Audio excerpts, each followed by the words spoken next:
Hello and welcome to today's video. My name is Joanny. If you're new to my channel, welcome. On this channel, I like to post film and TV content as well as New York City contents because that's where I live. So if you're into either one of those things, please consider subscribing. I post videos every week and I would love to have you join my growing community. In today's video, I'll be reviewing Netflix's latest limited series, Baby Reindeer, which I watched over the course of 2 nights. It was so good. The show premiered on Netflix on April 11, and it tells the terrifying true story of how comedian and the creator of the show, he also plays himself in Baby Reindeer, Richard Gaad, had a stalker that wouldn't leave him alone for almost 2 years.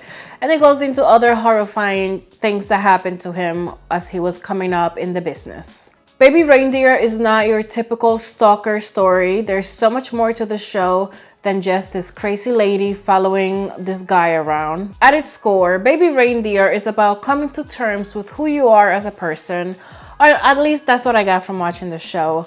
And I know that sounds crazy. A stalker story is about coming to terms with who you are, but you have to watch the show to fully understand. Just FYI, if you haven't watched Baby Reindeer, I will be spoiling the whole series. Also, if you do decide to watch the show, I'm giving you a massive trigger warning because this story is insane, especially for episode 4.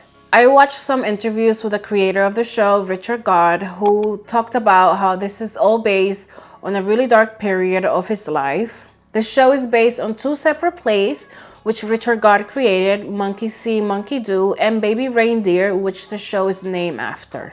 Aside from the stalker, which is the core story of the show, he goes into details about how he was sexually assaulted, and this word right here, which I'm not gonna say on YouTube because YouTube's very sensitive about that stuff. So he was this by a TV writer that he met at the Fringe Festival. If you do watch the show, I am giving you a massive trigger warning for episode 4 because that episode, I was not ready for it. That was so intense. So just trigger warning, episode 4, be ready.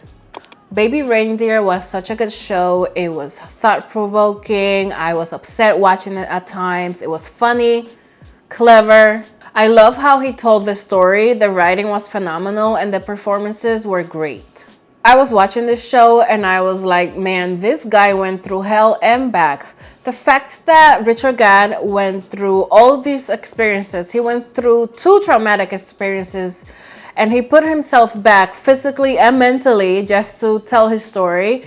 I don't know how he did it, but kudos to him. I hope he gets all the Emmys. It all began when Donny, played by Richard Gaad, was working at this bar. He's a bartender, and this lady comes in, Marta, played by Jessica Gunning, and she's all sad and upset. So she sits at the bar even though she has no money. So Donny decides to give her a cup of tea on the house because he feels sorry for her. And through that kind gesture, he opens the gates of hell because she takes that as an opening and an opportunity to like create this love story in her head, and she starts stalking him. It goes to show no good deed goes unpunished. This woman emails him daily. Throughout the whole ordeal, she emailed him over 40,000 times. And what was funny that at the end of every email, it would say sent from iPhone, but she never had an iPhone. She would type that in herself.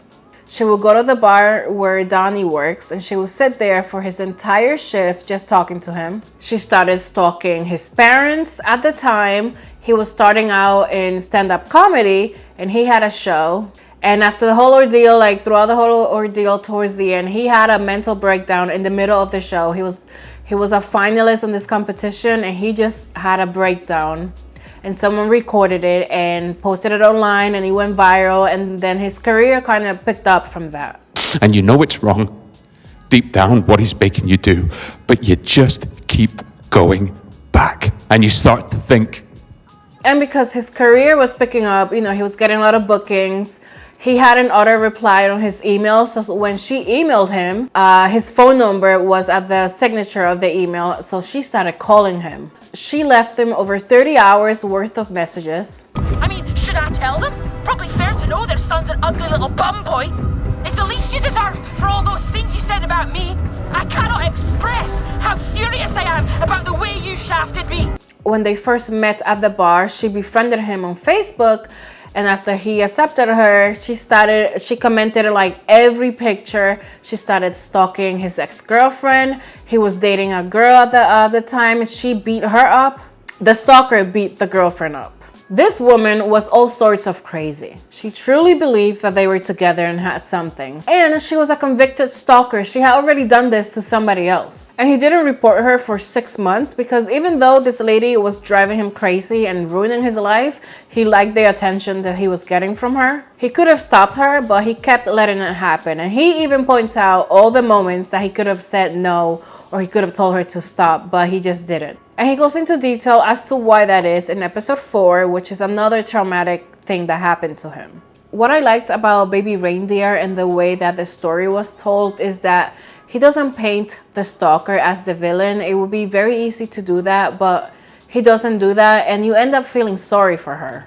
And although the show tackles a lot of very sensitive subjects and themes, it has a very good balance of humor and drama and the seriousness of it all. This show is also a story of how he came to terms with his sexuality. The other traumatic thing that happened to him kind of triggered these different feelings on him where he was feeling unsure of himself and his sexuality. So he starts going into sex clubs and having sex with men and women in random bathrooms, just trying to like fill a void or trying to find answers until he meets this trans woman who he falls in love with. But even though he's in love with this woman, by the way, this is the woman that the stalker beat up, they start dating and he still has issues within himself. And in a shocking turn of events, after the police gets involved in the ordeal, because at first they weren't taking him seriously until he told them the name of this stalker, and they were like, oh yeah, this is serious stuff. The police goes and has a little talk to Marta, and she decides to take a break from stalking him, and she disappears for a while. And then he starts missing her. He starts getting worried about her.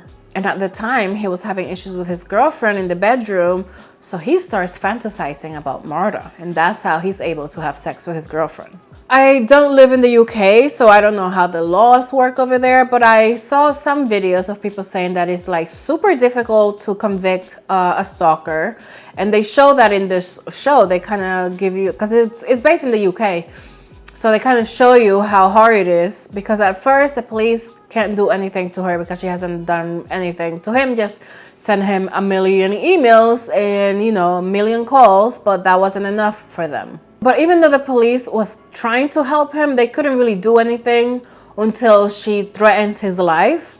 So they were like, just kind of deal with it, record everything, and when she threatens you or tries to do something, then you come to us and we can do something about it. And at the end, they do convict her and they catch her. But the ordeal lasted for close to 2 years. The woman who stalked him is out in the streets of London right now. He said that they disguise the character enough that people wouldn't know who it is. They only use her behavior. But this lady came out on her own. TikTok actually went on a hunt and found, well, I don't know if this is the person, but they allegedly found the guy who did that to him. And she came out on her own and did an interview saying that she was going to sue Netflix. But even before she came out, like Richard Gaad was begging people to not look for these people. That wasn't the point of the show, but you know, the internet did what they do and they found them. Big time, I think. You know, subtly so, but the bottom line is, I think this is behind him. No, I don't fancy him. I don't fancy little boys without jobs. But overall, Baby Reindeer was a great show. I highly recommend that you watch it if you want something to watch. There's only 7 episodes, and each episode is about 30 minutes. Episode 4 is the only one that's like 45 minutes. But I watched this over 2 nights. It was a great watch. It is hard to watch at times, but the majority of the time it's heartwarming and it's funny, clever. The performances were so good. The actress that played Marta, Jessica Gunning, was excellent. Give her the Emmy right now. Just give everyone the Emmy because they were great. But overall, this was a great 7-episode limited series. So kudos to Netflix. They've been doing a great job with the limited series lately. First Beef and now Baby Reindeer. This was both of those limited series are great. So kudos to Netflix. I look forward to seeing what other limited series they come out with next. And that is the review for Baby Reindeer, out on Netflix right now. If you've seen the show, please comment below and tell me what you thought of it. And if you haven't, go watch it and come back and tell me. Anyways, thank you so much for watching. I hope you enjoyed this review. Don't forget to subscribe. I post videos every week, and I hope to see you or for you to come back next week for my next video. I hope you have a great day or night wherever you are in the world. Until next time, bye.